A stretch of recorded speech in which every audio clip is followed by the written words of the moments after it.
About face. Hi, guys. Okay, so thank you all for being here today, for coming into Austin for our first panel here at ATX. So you all represent a variety of different positions within the television industry. You work in different genres. You engage with different types of media. So to start off, I'm wondering if you wouldn't mind talking about your own aha moment when it comes to fandom and social media. When did you realize the impact that fandom participation in social media could have on television? And what did you, in your own particular corner of the industry, do in response to that moment that you had? I'll start then. Yeah. So for me, it was a little early. When we started Rooster Teeth in 2003, doing online video content. And we thought that at the time there was no way to watch video online, and there really wasn't an infrastructure to support creators who were making content online. So we thought, we were working day jobs at the time. We put a little PayPal button on our website. And we said, if people like what we're doing, they can send us a couple bucks. No pressure. You still get the stuff for free even if you don't send us money. We set that up. We went to lunch, and while we were at lunch, someone who was still at the office called us and said, what the hell's wrong with your computer? And we said, well, what do you mean? They said, since you've been gone, it's been making a cash register noise nonstop. And we had stupidly made a little cash register noise anytime we got a donation. So, we paid our bill for lunch and ran back and realized that there was such an outpouring of support. Even though they had no obligation to support what they were watching, people were willing to chip in a couple bucks, and that was a really humbling experience for us to get started. That's fantastic. Hart? Can we just go along this way? We can go in any order you guys want.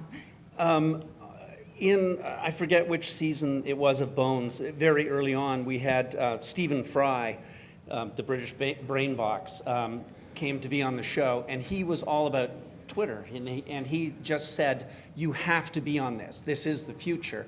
And like everyone else who's first introduced to the idea of, well, what do I split? Now I'm pooing. Now I'm, that's what everyone went to that first. And, and you didn't know what it was for. Once you say something that is in any way controversial, you find out really quickly how many people are listening to you. One of the early things for me was remember there was swine flu for a while? People were getting swine flu. And our star, David Boreanaz, couldn't come to work because he was sick. And I said something like, I guess David has the swine flu. Oh. And there's just this, you found out really quickly how loud people could be. And then Bones has a very passionate fandom, and they're very opinionated. And after that, all of us were constantly in a turmoil of the fandom screaming at us pretty early on. I'm gonna see if I can take this. I want to be able to drop it.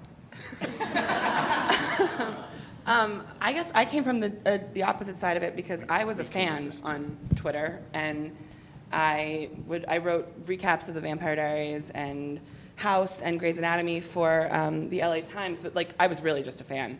And one night I was like, I'm gonna be brave and I'm gonna tweet this recap of the Vampire Diaries that I wrote at Kevin Williamson, who I was like a diehard fan of because of Dawson's Creek. And the next morning I had messages from him and Julie and the publicist at the CW, and they were like, we really liked your recap and we want to, they literally took me to sushi. And that's why I have my job now. I went through the ranks of being a fan that wrote recaps, and they were like, oh, we like this girl and we'll give her access to set. And so then I became a journalist. I use air quotes because I was never that good at it. And through that ended up writing on the originals. So for me, social media was so powerful because it opened doors for me when I was a fan to the creators. And now that I'm working on the show, it's really interesting to me because I read things that fans have written and I think they're brilliant sometimes, and I'm like, shit, this person should be in our writer's room. And it's a really cool thing to sort of be able to take the perspective of people into the writer's room the way that I know that my perspective was being considered years and years and years ago in early seasons of the Vampire Diaries. That's a horrible story, and I hate I know. Bad things happen on the internet too, guys. I can talk about that too. And apropos of which, So in 1994, I was the current executive on a TV show called Sequest, which I know all of you can quote chapter and verse on, right? And when we launched the second season of the show, I got word from one of the PAs on the show that the fans had mounted a campaign, and I'm like, great, save Sequest, that's great. And they're like, no, the campaign is to get it to be more like it was last year. Because they loathe the second season. So I actually got AOL and started looking at this. And being a fairly savvy junior executive at a network, I sent the president of the network an email saying, hey, so the fans are kind of doing this weird thing on the internet. What if I answered them? And I got the get out of jail free letter signed by Warren Littlefield saying, yeah, go on the internet, whatever, see what damage you can do, So I write this open letter to the Rescue Sequest campaign, and 2 days later, USA Today ran an article which read, NBC executive responds to fan complaints about Sequest, And thank God I got the letter signed by the president of the network, because I would have been summarily fired, because I was like literally the most junior person in the entire programming department. And that was sort of my first experience of, not a fandom. My first Star Trek convention was in 1982 at the Detroit Airport Marriott. Yes. But that was my first experience of online fandom, and it's only gotten better. And I'm saying that without irony, believe it or not. Oh, hey, I'm Dan. So I think I come from a slightly different side of it. When I first joined Twitter, I was the theater actor, so nobody tweets theater actors, nobody tweets about plays, really. You get like one or two. Unless you're Have you Lin-Manuel heard about Miranda. Hamilton? Well, now. Yeah. Without Hamilton, there'd be no Tumblr. I mean, Right? Oh my gosh, I hope they win Sunday. Woo! They're gonna win. Come on. Okay. But anyway, so doing that, joining younger, it was like a crazy thing where I had a Twitter account, I didn't use it that much, but all of a sudden the premiere night of the show, there's a lot of people coming from different sides, like Hillary Duff's fans for younger were super into it. But then I just remember I tweeted something and younger retweeted me, and then all of a sudden I got like, my Twitter was like all these questions, like what's your favorite color? Like come to Brazil, like come swim in my pool, and I was like, oh my gosh, there's so many people who are watching this right now, number one, and two, they're super excited. So it was eye-opening to me of like a connection that, I guess coming from theater, where you have that, you're in front of a live audience, so you have like that response while you're acting, and you're getting a response. So in a way, when the show's airing and there's people tweeting back, it's almost like you're getting some of that feedback back to you, but it can be very good feedback, and it can be very colorful feedback as well. But yeah, I think that was my first big experience. Yeah, and we'll definitely talk about feedback in a little bit. But you very nicely led into my next question, which was, many of you have worked in industries other than television, theater, working in gaming, writing novels, writing essay collections, writing comics. Did you notice any differences between the engagement on social media with TV fandom versus fandom in other areas of the industry? I could count on maybe not both hands, but maybe like my hands and like your hands, how many tweets I've gotten about my novel.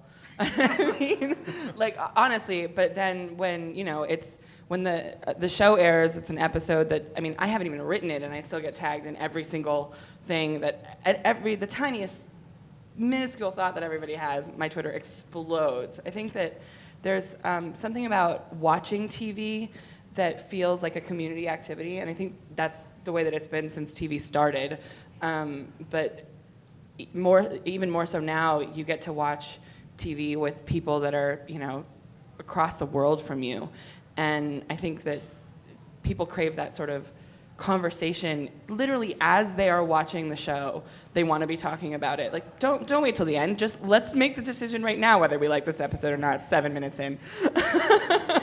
But it's cool. I think it makes me think of how I would imagine TV would have been when it began, which was a big family activity that everybody talked about the next day because there were like 2 shows on and everyone was talking about them the next day, I think that also kind of plays into, spoiler culture on the internet. A television show or a film premieres, it starts at a specific time and it ends, and everyone has the same reaction together. Whereas you look at a medium like literature, people read at different pace, and so you may get your feedback over a longer period of time. But I still think at its core, the people who are responding all have that same level of passion. It's just, when they're responding and with what numbers that you're seeing them. I think that, with the comics and with the book of essays and things like that, like, the nice thing about the different social media channels is that, like, I've been on a show like Lost where, like, everybody's talking about it and the people are like Talmudic scholars and, you're like, dude, you don't look at it so closely, really, whatever, but like, when you write a comic book or you write a book of essays, which, these are not the sort of most widely looked, independent comic books and essays are not the most widely looked at forms of media. The nice thing about it is that the audience that you get from television becomes, they become your audience personally in a lot of ways when you're a writer. And, occasionally you get a nice tweet about the comic book or the essays or whatever, and it just sort of, there's a nice validation and a nice sense of community that sometimes happens, especially with writers, because people will kind of like our perspective and our point of view and follow us on social media to get more of that, and that's very gratifying, and it's on a much smaller scale. Like, you know how Andy Warhol said that in the future everybody would be famous for 15 minutes? My take on that is that in the present everybody's famous to 15 people, And that's sort of like with the smaller things, that's actually not a bad volume of audience to have for some things that don't have the broad appeal of TV. Yeah. It's my turn. I'd been writing TV for 15 years before Twitter started. So my experience, I have kind of two experiences on Twitter. One is with Bones fans, and then lesser numbers of very passionate Finder and Backstrom fans. And then there are other showrunners and writers and showrunners, novelists that I interact with on Twitter as well. I have no illusions that most people follow me on Twitter in case David Boreanaz tweets me or Rainn Wilson tweets me, because then I gather 1,000 what are they called? Followers, and I feel nothing except that I'm disappointing them from then on in, unless Oh, Adam Levine. Adam Levine of Maroon 5 used to be my assistant. That was another place I got 1 million followers. Yeah, he is. Yeah. So when Adam, when Adam tweets to me, I get 1 million followers who have, I get thousands of new followers who have absolutely no interest in me or my life, unless Adam. But the sexiest man alive brought you lunch. Yes. He brought me. That's amazing. He did. Tell us more about that. This entire panel just changed. We have questions for you now. All right, the second sexiest man alive. I was sexiest man for a week. I claimed the title for 1 week, yes. Okay, I think, what's funny for me for this experience with Younger, I worked on a show that had 1 season last year and it didn't get renewed. So when I was tweeting for that, there was not a huge response. And so it was a little bit like, guys, don't you like the show? Is anyone out there? And they'd be like, nothing. Okay. So with Younger, I mean, it's just like such a stark thing when people really respond and they get involved and they get excited about the characters, and then the actors, comes after that. It's just so obvious to me. I mean, when you work on a show where you don't get that response, and it's like, oh, people really respond. So Immediate feedback. yeah. Okay. Going back to something that you just said, Hart, talking about. Didn't have all those tattoos. So you get to see the progression of the tattoos over time. Okay. And that's where he keeps the sexy. It's in the tattoos. It's all in the tattoos. Okay. Talking about your length of time in the industry, you all have varied lengths of time, ranging from 15, 25 years. And I'm sure you've got this question many times before, so I'm sorry to ask it again. But the use of social media by fans has undoubtedly had some impact on how the industry functions, but the question is always how much of an impact? Are we overstating it? A lot of industry personnel would say yes, some would say no. But you want to express your own creative vision, but you also want to get the eyeballs or get the hits, right? Th- You have th- something to say. This is when I will get yelled at on Twitter. It's our job not to be swayed by the fans on social media. The reason being is that they're not our, they don't represent the audience. They are, the fan stands for fanatic. They're overly, God bless them, but they're overly invested in the show. Here's a good example of getting in trouble on Twitter. I said this, that they're a bit like your bipolar friend. And I got in trouble for being... Didn't say your bipolar enemy. I know, and I have bipolar friends. Everyone in LA has bipolar friends. This is just... I'm the bipolar friend. They are more passionate, they're more angry at you, and they love the show more than the average viewer. So if you start tailoring your show to them, then you will be whiplashing your show. And secondly, not to be dull about it, we work very hard to elicit reactions from an audience. When you get that reaction, you can't then go, what happened? You kill someone, you know what's going to happen. Two people kiss, you know what's going to happen. And you can't all of a sudden rethink because a tsunami of approbation or hate comes your way. It actually indicates that you are doing the right thing. But the Twitter, your fans on social media do not like to hear that we are manipulating their emotions. And now I'm going to get in trouble again. It's true though. Like we on the originals this year, we killed off 2 very beloved characters. I guess we killed off 3 beloved characters, but 2 very beloved characters. What are you, the 100? One semi-beloved, apparently. We killed Tell off us more 2 about that series person. series regulars at the end of our season. That was in one episode actually. That was a huge shock. I mean, unless you're reading spoilers, but we got. I mean, still every day, my entire Twitter feed right now is like, bring back Cammie, bring back Davina, and the thing is, it's.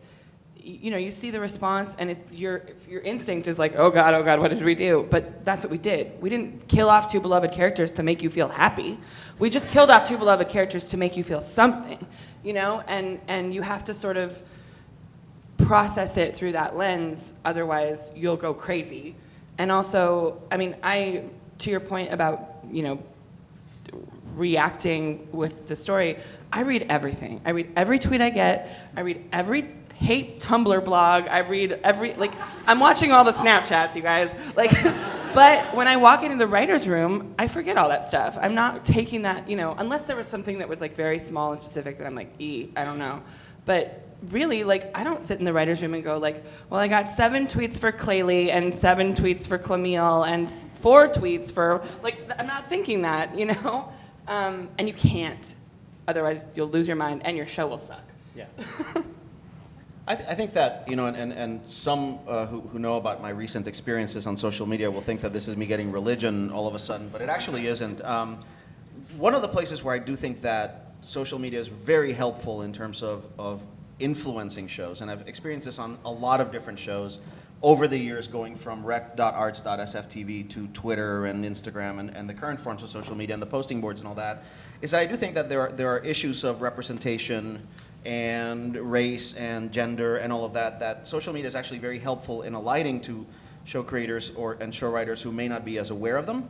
And there's a whole other panel that I'm going to do later in the weekend about that. But I think that specifically, a friend recently asked me on social media, he said, can you name a movie where the male and female lead characters reliably rescued each other in the course of the film? And I said, Romancing the Stone, which, they complementary skills, they save each other a lot, blah, blah, blah. And my friend writes me back, yeah, but doesn't the blatant racism in that film bother you?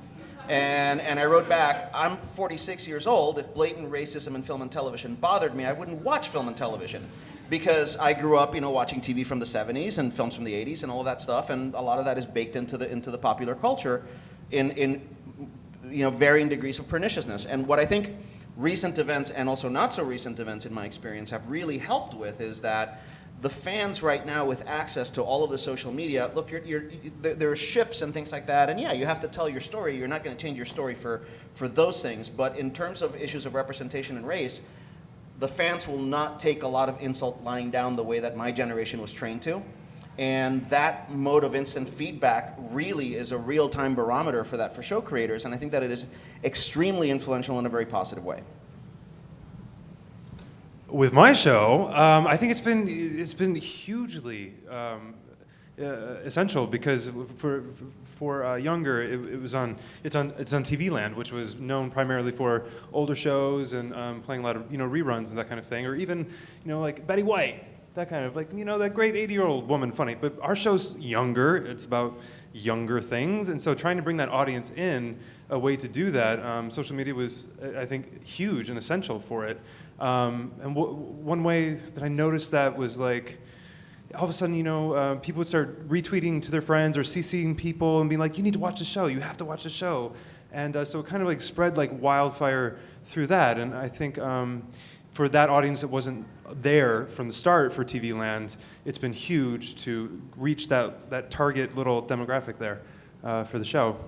That's how I found your show. I was literally like, well, if I don't watch the show, I'm going to have nothing to talk to my friends about on Twitter because the whole feed is just everybody has to watch Younger. Woohoo! Yes! See? And Gus, with Red versus Blue being on YouTube, I'm sure you have a different experience in terms of the comments section, perhaps? Well, yeah, I mean, you got to be careful with those. I mean, because the crazy thing to me about social media is that everyone who's commenting to us has anonymity, but we don't have that. People know my name. People know what I do. They are a cartoon image or an egg or a question mark. It's like, right? Yeah, you don't know what their experience is or what their frame of mind is. Kind of speaking to what Javi was saying, that you don't know what this person's experienced in their life. So, when I look at these comments, or YouTube comments, not YouTube comments. When I look at comments in general, I always imagine the person writing the comment is like me, but that's not always right. Because then lots of times I read, especially in YouTube comments, I'll read something like, no, that's definitely not me. Like, I have no idea where this person's coming from. But I think, we try to absorb it all. We grew a thick skin very early. And like you were saying, for bigger points in a story, you have to stay the course.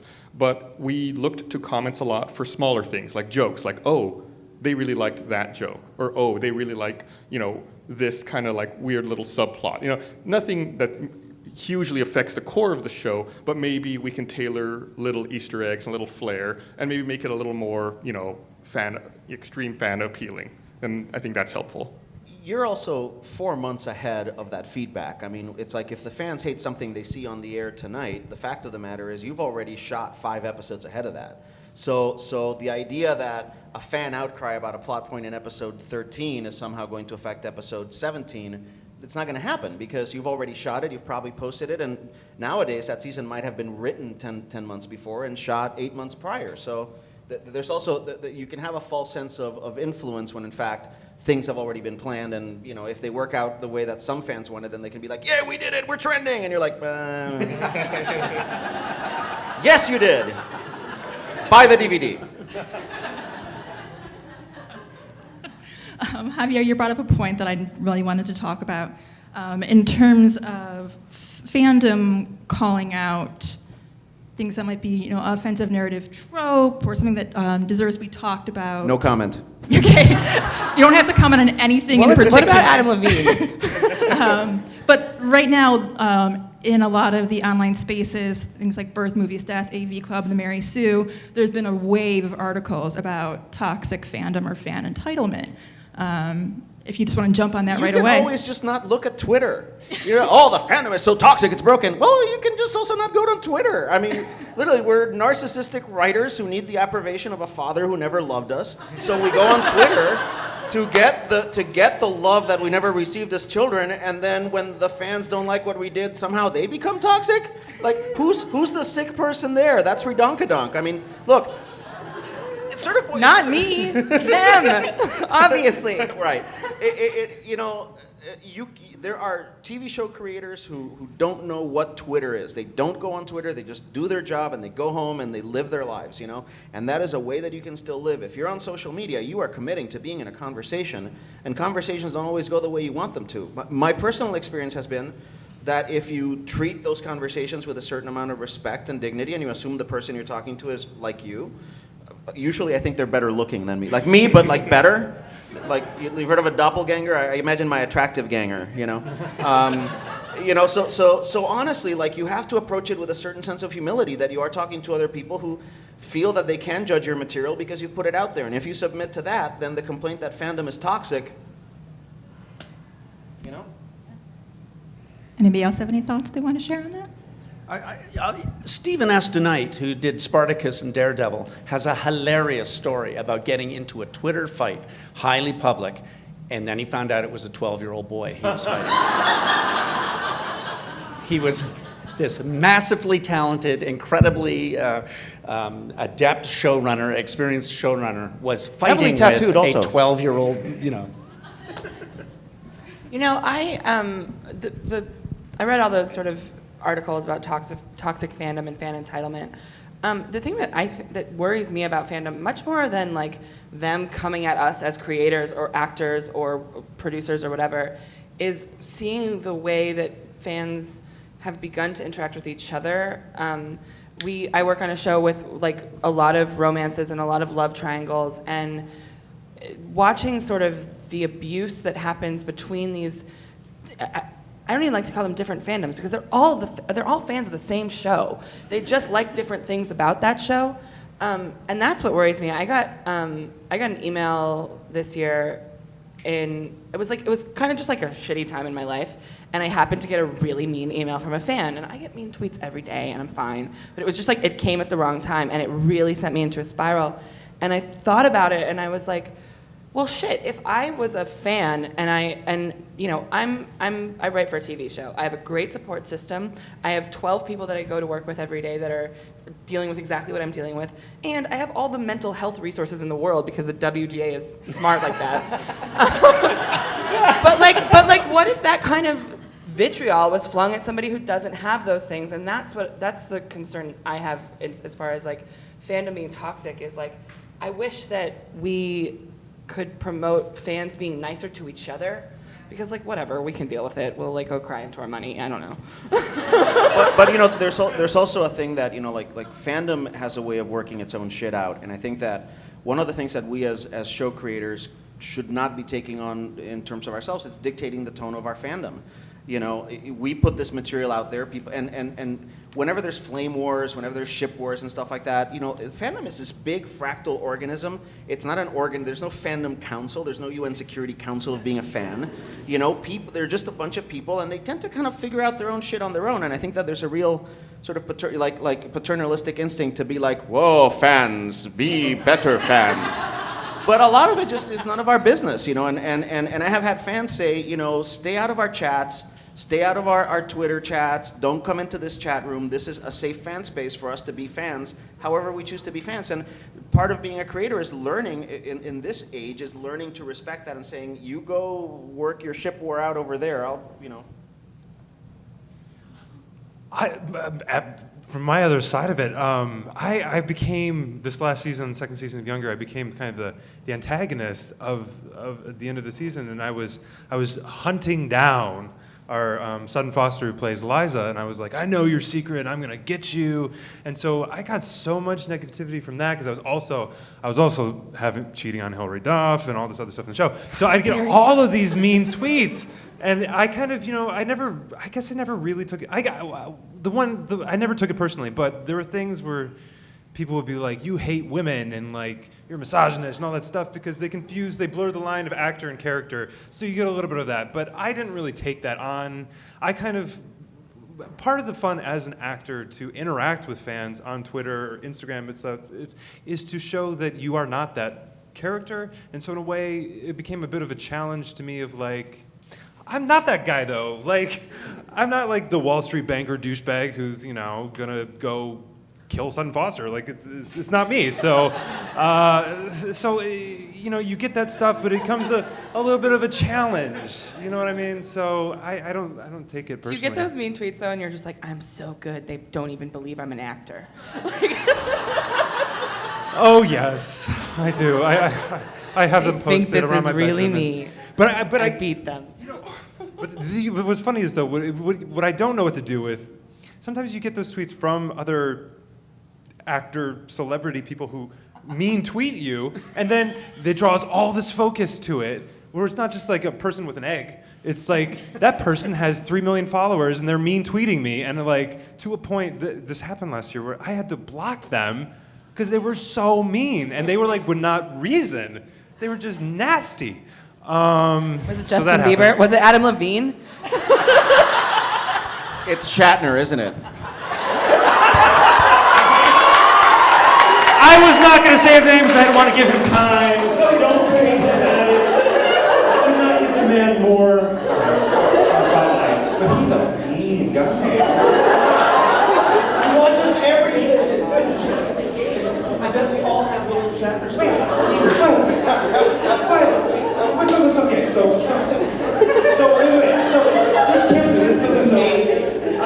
Episode 11 of the last season, second season, I get killed. So my character that I played for 2 seasons gets killed, and he tweets like, "Well, they didn't like you. Thank God you're dead," or you know, like. And I was like, oh, but the thing, I couldn't tell them like I'm coming back in the next episode as my twin, so. Because that's a spoiler, so I just had to like deal with this man means all this This stuff. is my so. favorite Twitter story I've ever heard. That's Hell, ever. this one? I had to block Shatner. Well, I blocked him, and then he went to my Facebook and started writing mean comments on Facebook, and I had to block him there. He's Okay. definitely dedicated. Shatner. I'm gonna do an art piece on it. I'm gonna do an art. The piece man on it, I watches swear. everything. I don't and know he why. he has an opinion about everything. What? He said our show was too dramatic. Seriously? Shatner said you're too dramatic? Yeah. So we printed out a picture of him in like full like crazy James like that picture, and it's on our writer's room wall. Oh my gosh. I feel like a real nobody. I don't have a tweet from him yet. I got to do something to upset him, I feel like. Oh, he's watching Well, right we'll get now. there. He's watching right now. I know he's watching. Gus, you now have a mission. It's your next life goal is to get Shatner to. I'm very sorry, Mr. Shatner. I don't know these No, people. God, no. Can you get him a Shatner tweet? Can you? No. I'm No, okay, but okay, you know I'm what? okay. I will say thank you, Dairy Queen, because it sent me a very nice package to soothe the mean Shatner tweets. It all started with the Dairy Queen teeth. I can't even go into it now, but yes, there was one good thing came of it, and it was flurries. It's James Kirk. Yeah. James T. Kirk. Yes. Don't I tweet hear him. that if he's pissed off enough at you, Takei will step in and mediate. So you know, it's fine. Oh, That's I a whole get other that. can of worms, I think. like 40-year-old rivalry. Okay. Okay. To Moving move on. on from Shatner here. Javier, you had mentioned, safe spaces for fandom. And one of the things that I'm really interested in my work is creators, showrunners actively mining fandom for content for their show. Yeah, no, we don't do that. No, not in terms of No. like, stealing fanfic, but writing about fandom and what they're doing as Supernatural does. Well, no, but I mean, but that show's been on for 58 years. I mean, Yeah. it's like, I mean, they're gonna have a more active relationship, a more mature relationship with their fandom. I mean, I think the same thing happened in Xena. If you watch the original Xena, it's like there's a lot of reference to the fandom and all that because they had really developed that relationship with them. And then every procedural will eventually do a show that's set at a sci-fi convention and there's a murder. You're gonna do that. And It was a great episode. It was a great episode. and that has a little bit of commentary to it. But honestly, I as I said when I made the point about sort of social issues versus content, by and large, most of the people who are most of the showrunners that I've worked with, and when I have been a showrunner, we're there to tell a story that's very individual, and the staff is there to enable that vision and enhance that vision. And when that group of writers that you have in that writer's room, usually what they bring to the table is enough for quite a bit of time, Mm-hmm. We've worked to mine our community for content, but in a different way. It sounds really bad when you say it like that. But we've always tried to identify people with talent in the community, kind of like how you were found. And we've started several Let's say I was discovered. and we've started several long-running shows as a result of that. You know, we found a comic artist that we thought did really good work in our community. So we started a web comic, and we hired him to come in and make that comic for us. There was another person who was making fan-made Flash animations, and we thought, he's got a real raw talent. Let's bring him in and give him resources. And we have a cartoon series now. Actually, he's one of the heads of our 2D animation department now. So, we try to identify people who have a passion and understand the voice we try to speak in, and then figure out, how can we empower them and give them resources, and then, work together in a win-win situation. Are you from the future? I cannot comment on that. Before I was doing anything, I was a diehard Supernatural fan. Like, when I say I've seen every million episodes of that show 3 times, I'm not kidding. And I remember the first episode where they had Sam and Dean reading fan fiction and being like, "This is weird and gross."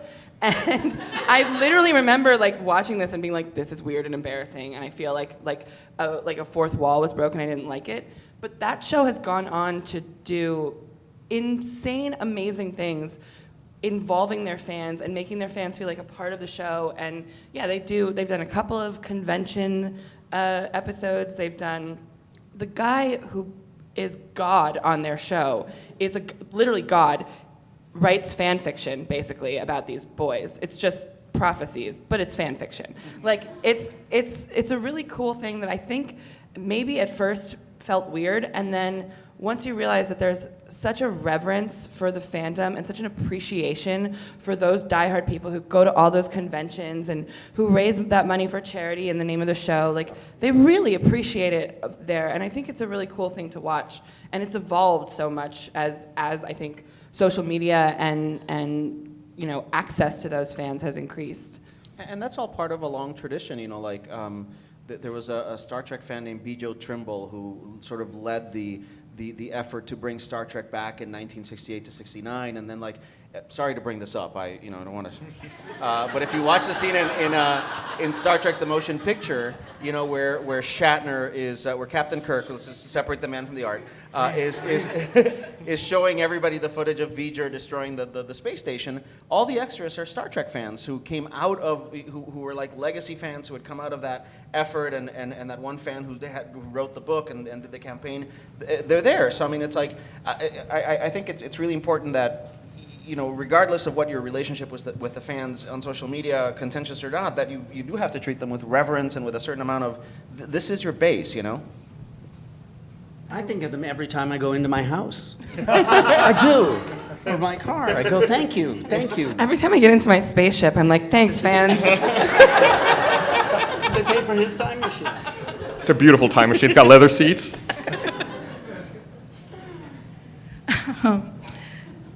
So in terms of social media on your programs, who actually handles it? Do you outsource it? I do it all myself. Do you how much degree of control do you have over what gets posted? How does that work? Can you talk about that as a showrunner, actually, Yeah. and your other writers posting and all that? I mean, what's your? Yes, it's self-governing. We don't have anybody doing it. One of the best Twitterers is the writer's assistant in the room, and there are guidelines. We say, don't do this, don't do that, but they're full of inside information that is okay for people out in the world to have. And then writers tend to tweet, and we comment about, if somebody makes a big mistake, we laugh at them and point, and then say, well, there's a good, don't do that. Since I was the first one to go, I've made every single mistake you can make. So I like, they learned from my disasters in social media what not to do.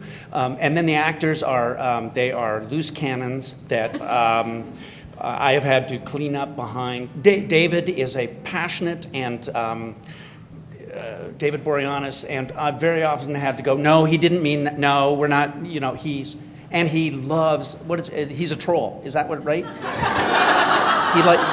He loves to say, and he'll say, well, that's it for Bones in season 5 or something, it's going into its 12th season. And he said, that's it for Bones, sayonara, Bambino, in the way he talks. And everyone will panic, and then I go, he's in negotiations, take that for, what it's worth. But otherwise, it's self-governing. I advise everybody not to block anyone.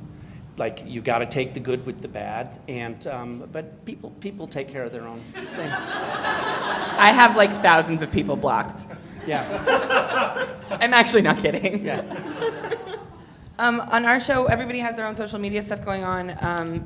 Some of us are a little more savvy than others. Like, I've been on Twitter since Twitter started, and I also started as a fan, and then I was a journalist, and then so I've sort of run the gamut of like ways to get in trouble on Twitter. But yeah, it's funny because there are like official show accounts, like the CW Originals account. That is run by who knows, like some intern at the network that is like we don't know. And every once in a while, something will get tweeted over there that we're all like, what is happening? Shut it down. Or even like this year, like somebody at the network favorited a tweet that was like not so nice to one of our actresses, and we were like, what's happening? And it was just like an accidental, like, oops, I hit the wrong button kind of a moment. But fans blew up about it, so.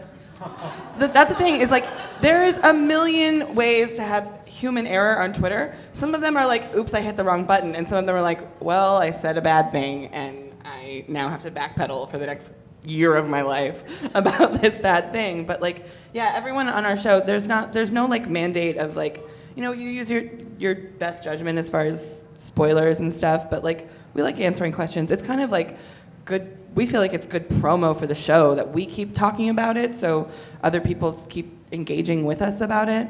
But I mean, nobody's in charge. We've had actors accidentally posting spoilers. Yeah. Like, we have a character this season who turned into a vampire mid-season, and like our mid-season finale was like, she's dead. Oh my god.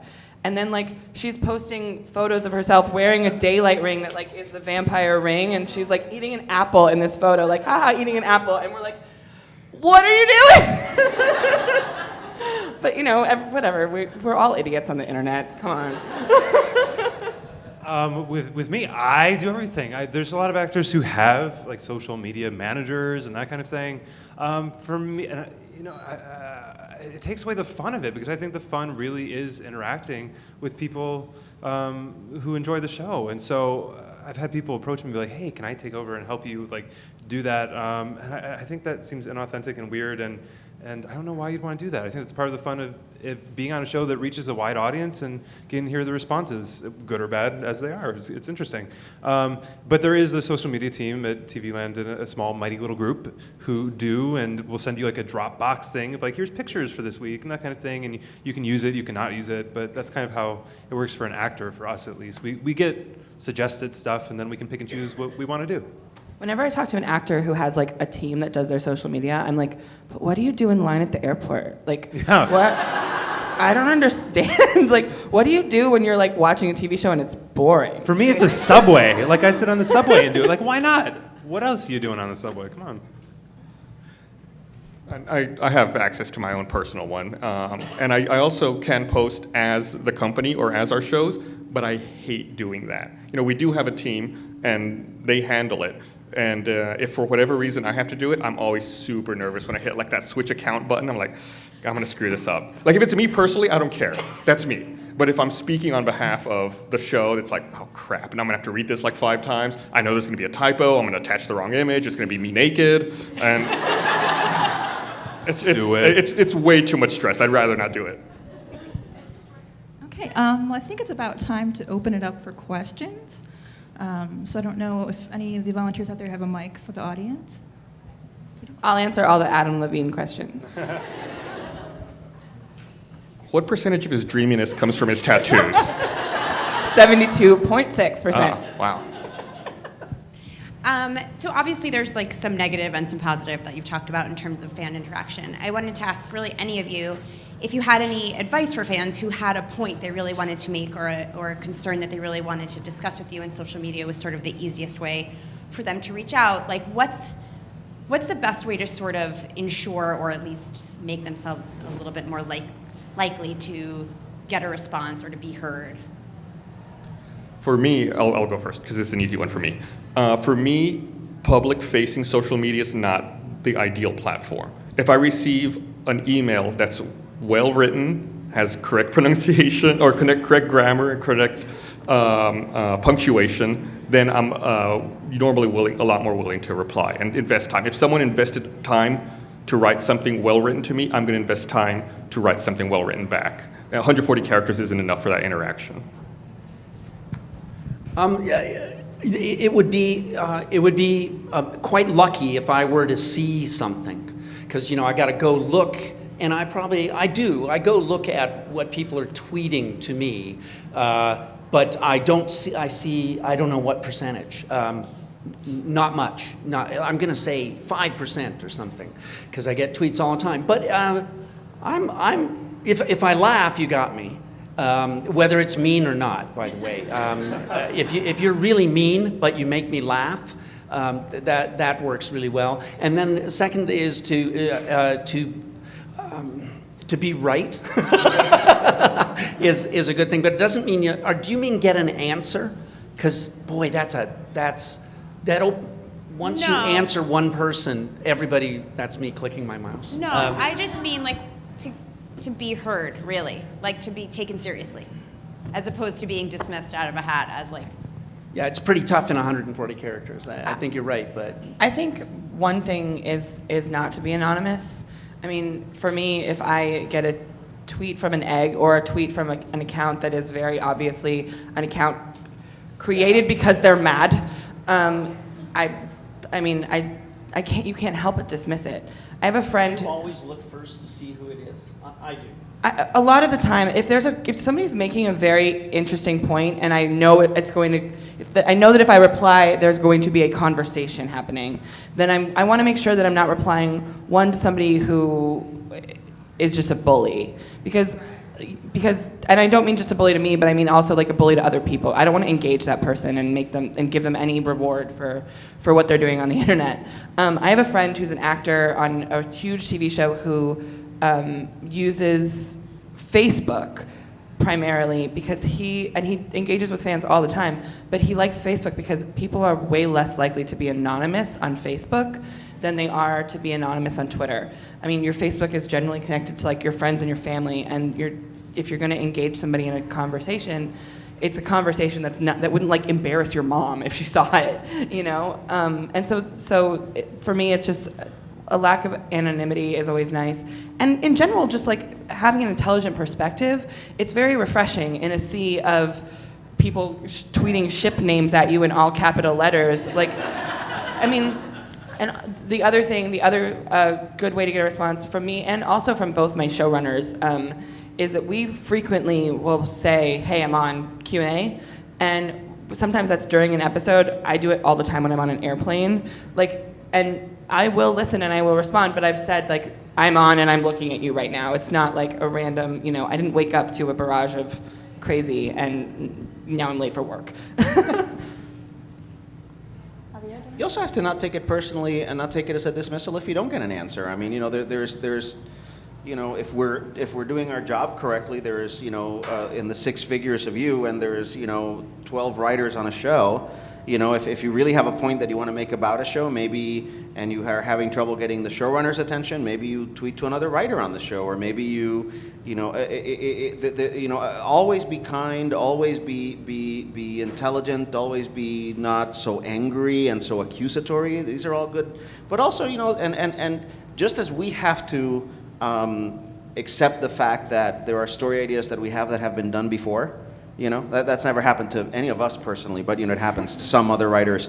You might have to accept the fact that there are questions about all sorts of things that I've worked on that I've answered 1 billion times, and somebody can ask it very Gosh, at this point, I literally have a daily reminder that I wasn't in charge of deciding whether Lucy Lawless and Renee O'Connor would return to Xena, because I'm developing a Xena reboot, right? And like every day, I get all varying of politeness to very angry of, wah! You know, and I'm like, here's your daily reminder, you know, because I answer this question every day. So sometimes, like that, it might have just been asked and answered, you know, and it may be on you to find the answer to the question you seek elsewhere, you know. So just don't take it personally either, you know. Yeah, I agree. I mean, I think just do your research a little bit, because it does get very repetitive with the same stuff. And, you know, like if you could just type it in Google and it's right there. And yeah, but I say for actors, just tweet us and make it simple and friendly, and we'll respond, hopefully. Can I say one other thing about that? I got in trouble for this a couple weeks ago, but it's true. Social media gives a slight illusion that you're an insider, that you know what's going on behind the scenes. It is an illusion. Things happen, and the world in general is not going to know why, ever. So I feel like it's important for people to know that, and then I get yelled at by the network who says, no, we want to have that illusion that there's a community that gets to get behind the scenes and see things. And you do get to see, I'm going to say, it's like an iceberg. You get to see a lot of what's underneath, but there's that last eighth or so, you're never going to know why this happened, because it's people's lives. And I've been screamed at for several things where I would love to say, well, but it's just like you don't get to know. And an acceptance that some things you don't get to know is not a bad thing. And by the way, we have to have that too. Showrunners get things from networks, and you realize, I'm never going to know the real reasoning behind this. It could be that the network head's husband said, I hate her. Or it could be actually some sort of scientific. We all have to accept that this illusion of omniscience it's an illusion. Never lose sight of the fact that what you're seeing on social media, just like the stories you hear on Entertainment Tonight, or that you see on Entertainment Weekly, or that you read on Rolling Stone, the true story of the making of this or that or the other thing, are also part of what the entertainment industrial complex is providing you. In a lot of ways, you're seeing a persona of us that is, if not fabricated, because I mean, I don't think any of us are being dishonest or disingenuous, but you're seeing a version of ourselves that we've chosen to generate for you, you know, and it's part of our performance, just like your own social media presence is in a very specific way, your performance of what is best or rawest or whatever you choose to put out about your lives. And I think what Hart just said is extremely important to understand, is that there are things that happen behind the scenes in everything, not just in the entertainment industry, that are personal. Sometimes they're ugly, and those things can't always be served up as part of the performance and the carnival of life. You know, there are things that just have to stay tucked behind the scenes to preserve people's dignity, any number of things. And so always never lose sight of the fact that what you're witnessing is still mediated. And at its rawest form, it's mediated by the fact that you're only seeing 140 characters on Twitter. Thank you very much. And thank you for the question. Next right here. Hi, hello. This question is for Javier. Hello. Hi. So I know that you have tweeted in the past that you feel that the 100 was a progressive show. I know that also you have said on Tumblr that you felt as though the killing off of Lexa was going to be transcendent to the kill your gays trope, the bury your gays trope, because the writing would be so good. I was curious as to how you reconciled how fans would react to that. This is happening earlier than I thought. How fans would react to that. I'm sure that had to have been a thought, being such a progressive show, that you would consider that you kind of fed into a very old, very antiquated, very lazy trope. And I was wondering what your plans were in the future for Xena, based on what fans think of the relationship between Xena and Gabrielle as well. I think that's a really good question. Thank you. And look, The 100 was my job, and I was on that show, and I respected and loved that show, and I wanted it to work.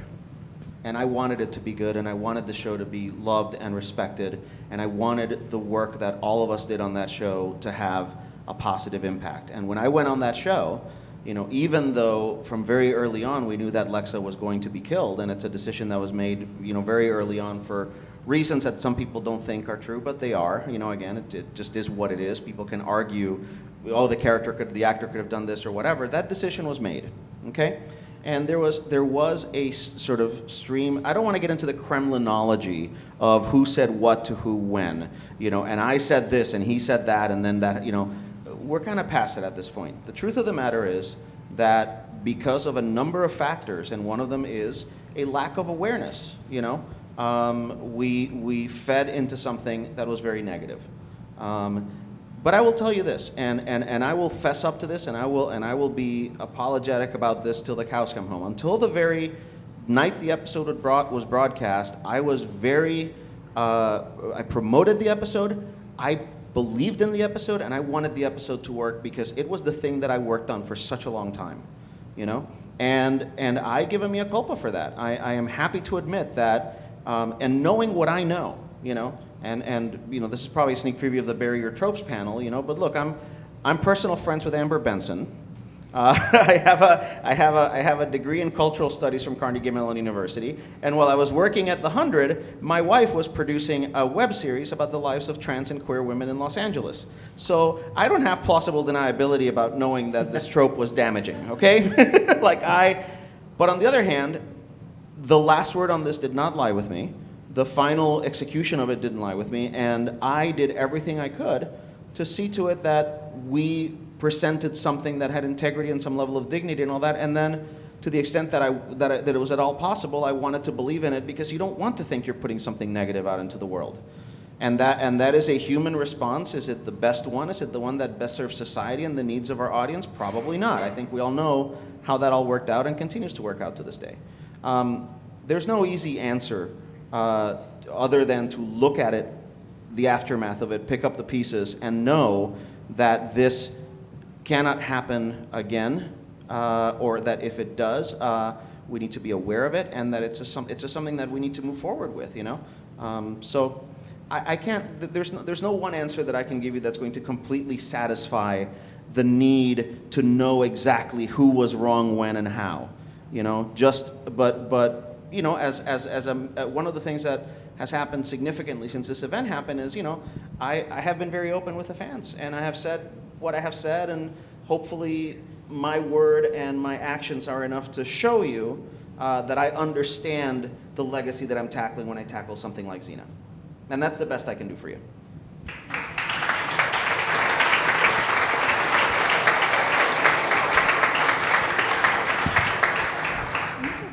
Thank you very much for that question. I think we have one all the way in the back. Bouncing off of your answer to that, I'm wondering, what advice do you have for writers just starting out to balance their opinions about these kinds of tropes, like in the writer's room? You know, how do you, you know, as somebody that doesn't want to ruffle feathers in the room, or you know, you want to be tactful about sharing opinions about things like, you know, hey, I think we're kind of stepping into a trap about, you know, how we're representing this particular character. Sure. What advice would you give to somebody that's just starting out that, you know, wants to keep their integrity, but also finds themselves maybe the minority opinion in the room about things like that? Ruffle feathers in the room. The room is should be a safe zone where all things can be discussed. And then ruffle feathers. No one wants to hire a writer who doesn't have his or her own voice. And I'm going to say that I've heard of rooms where that's not a good idea, but I've been in a lot of rooms, and ones I've run myself and ones where I've been the lowest person on the totem pole, and I've never been in a room where you shouldn't say what you think, especially if you're passionate about it. And then on a more prosaic level, I would say argue your point 3 times. And if the showrunner on the 3rd time is still saying no, you've lost the argument. But you have probably not damaged your career in any way, and you can sleep at night. But you know, you gotta stand up in the writer's room. If there's one place where a writer should be able to stand on the table and moon people, it's, you know, it has to happen. Go ahead. No, you. I think you learn pretty quickly in a writer's room what what's appropriate and as far as like a hierarchy, I'm really lucky because I work on a show where when I was a writer's assistant and I strongly felt something, I could go talk to my showrunner about it. Now I'm worked my way up to executive story editor, and literally before I left to get on my plane last night, had a conversation with my showrunner about something that was kind of bothering me, that felt like we were tackling from two different angles, and was completely listened to and completely respected. And I think we all heard that story a few years ago. I think it was The Newsroom. Aaron Sorkin did an episode, and a staff writer had sort of like put her foot down over and over, that she didn't agree with what he was doing. And finally, he said, okay, obviously this is or this, as the story goes, she says she says that he kicked her out of the room, and he says she was arguing for the same point that I had already, more than 3 times, sort of a thing, and so I had to ask her to leave. And I think that's the most important thing to remember is, it's not your show if you're not the showrunner, but your name is on your episode, and you should feel proud of what you put in an episode. You should do your best to make it as much something that you can be proud of as you can, but there's a deadline, so don't stop work, My first episode of television wound up having a weird musical number and a massage sequence that I didn't put in it, which is really I had odd. that dream last night. Yeah, it was an episode of Sequest. I'm not kidding. I wish this were irony, but it's not. There's a scene in the film Network where Howard Beale gets up for the second time. They've let him go on to apologize for the first time that he freaked out on the air. And he says, last night I went on the air and I threatened to kill myself. That is clearly the act of an irresponsible mind. And frankly, I did it because I ran out of bullshit.